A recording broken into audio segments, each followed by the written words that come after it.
Hello and welcome to Blockchain Gaming World with me, John Jordan. So in this video I'm having a look at Doctor Who Worlds Apart, which is a collectible NFT project, also with a NFT based game, a trading card game, kind of like the idea of sort of a Hearthstone type game based on the Doctor Who brand, obviously.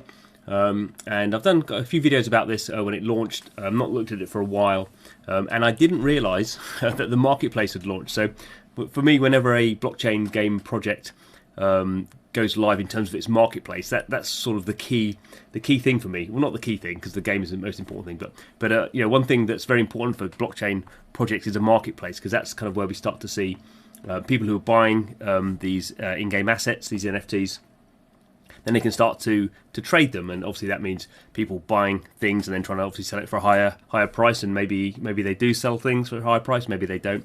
But people start to start trading, and you start to see the what assets people think are valuable, what assets people don't think are valuable. You start to see sort of traders coming in this sort of situation where the game's not live. I guess you see people trying to collect things and complete their collections.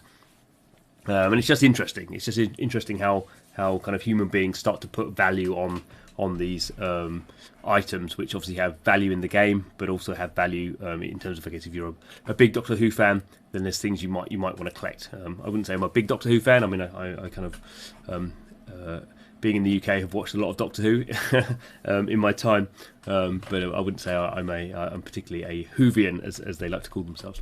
Anyway, this is the marketplace. So this is just a web interface for the Doctor Who Worlds Apart kind of project. So we can kind of start to see here, obviously people are selling items, looking to make money on them. I guess we can start to see how the project starts to define things like value and rarity. So this particular card here is a Dalek defense drone.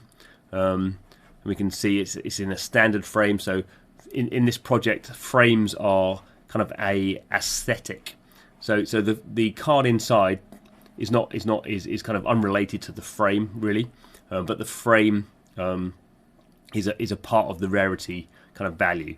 So this is this frame here is the Time Lord President frame, this kind of very ornate sort of frame. But the card inside, in terms of how it's played, the frame doesn't impact how the card itself plays in the game. So you could have kind of very rare frames, but quite kind of, in a sense, kind of sort of common cards. So there's kind of a different dynamic going on there. Anyway, you can see, so this is a good example, actually. So we have a standard frame for this Dalek defense drone, but it's an epic rarity. It's a season, so it's just the kind of like the just how the kind of framing of the kind of theme. We can see there's 288 of these for sale, these Dalek defense drone cards. And there are 4,086 in total of these cards out there. So we can see kind of what percentage is for sale. And obviously, probably if you're really into the game, you would just want to find the cheapest one of these. But equally, people who are collecting, might want to have one of these cards, but they might want it in a particular frame. I'm not entirely sure about the how the breakdown between cards and frames. I think there are some of these cards will probably only turn up in some frames. That's a bit of detail I've still got to work out, but you kind of have generally this kind of two-way sort of dynamic, which I think is nice, because some people are going to want to collect things, some people are going to want to collect things in certain frames, other people are just going to be like, I'm playing the game, I don't really care about the frame, I don't want to spend extra money to get a kind of cool frame on it, I just want to have the kind of card to play in the game. So I think that allows people a bit of latitude to kind of choose what they want to do. So again, we can kind of see that there's epic and some rare ones. What else we got? These. So we can see these Time Lord President ones. So the rarity is common, I think, of the regenerative energy card, but there's only 329 of these in this frame. I could be wrong, but I think that's how it plays out. So we can also have a look. We can have a look at kind of legendary. So we can just look at all the legendary ones. We expect these to be a bit more expensive. So we have. So again, there are, suddenly now, because we've chosen legendary, there's very suddenly kind of small amounts of these ones actually available.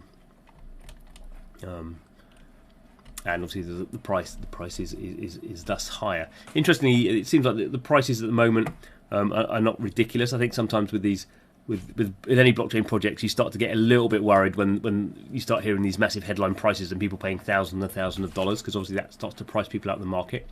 I think that the way that this one is set up, because you have frames and cards, hopefully that means that people who just want to play the game don't have to spend ridiculous amounts of money getting what they want. We can see here there's a whole bunch of these are all the frames. There's already quite a lot of frames. So the Glitch Angel one is one that's just gone live, so there's probably not going to be many of these around. Yes, at the moment there's only 49 of the of this version of the Doctor. And actually, so the prices of these ones are starting to be fairly high. Good old Davros, there he is.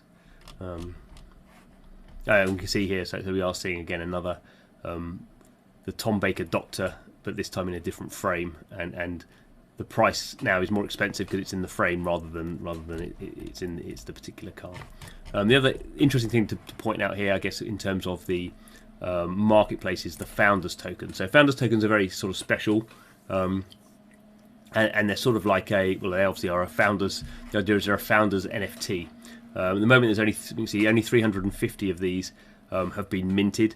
There are going to be only 1,963 of these ever minted. So it's a bit like Bitcoin's 21 million. The reason that there's only going to be 1,963 is 1963 was the first Doctor Who TV show in the UK. So there's only going to be 1,963 for that reason. And only a certain amount has been sold so far. So they're being sold off in kind of sets. And the thing here is if you own this, it's all obviously cool because you're showing you're a founder, but also you get all these sort of extras. So you get these. Example here, you get access to a special channel in Discord, you get pre-access to features, you get 3D Founders tokens for your swag spot, whatever that means, you get a experience boost, you get, if ever you buy packs, you get a discount. When you earn the pack DAX, the in-game sort of reward currency in-game, you get 20% more. Free listing on Doctor Who Marketplace, so when you're listing your things for sale, you're not paying a kind of a percentage fee to the developer. And we can see these things. So these sold for $250, if I remember correctly. And we can see here they're already, not already, but they're selling for 10 times that. I mean, well, we don't know they're selling because we can't tell if they're selling because this is just the price that people have for them. And we can kind of see here the owner ID. So owner ID 3116. Has 4 of these for sale. So this is obviously someone who's very keen on Doctor Who and has invested, obviously here, has invested £1,000 buying these in the first place, but is now hoping to make £10,000 if they can sell them on. Whether they can or not, that's the kind of interesting thing. So we can see here 350 of these and 13 are for sale. So that's kind of sort of interesting to get a feel. We can actually see, if we go to the Marketplace Activity tab, we can actually see what's being bought and sold. So we actually see here, the trading value is $331,355.72. So that's starting to kind of build up. That's obviously not big in the big scheme of like an NBA Top Shot, but this is a kind of project that's still in fairly early stages. And that's a third of a million. So that's not nothing. We can see almost 17,000 assets traded, and we can see some of these have been sold. Obviously, these are, the nice thing about this, as I said, it's some of them are selling for fairly low value. So we've got kind of $6, $5. We can kind of see the prices here, and also there's we can kind of see the top trades. Obviously, are these Founders tokens. So some have been selling for actually fairly decent amounts. So the most expensive asset that's been traded in Doctor Who Worlds Apart is $4,500. So someone's bought one of these Founders tokens. Actually, people have been buying them for $2,500.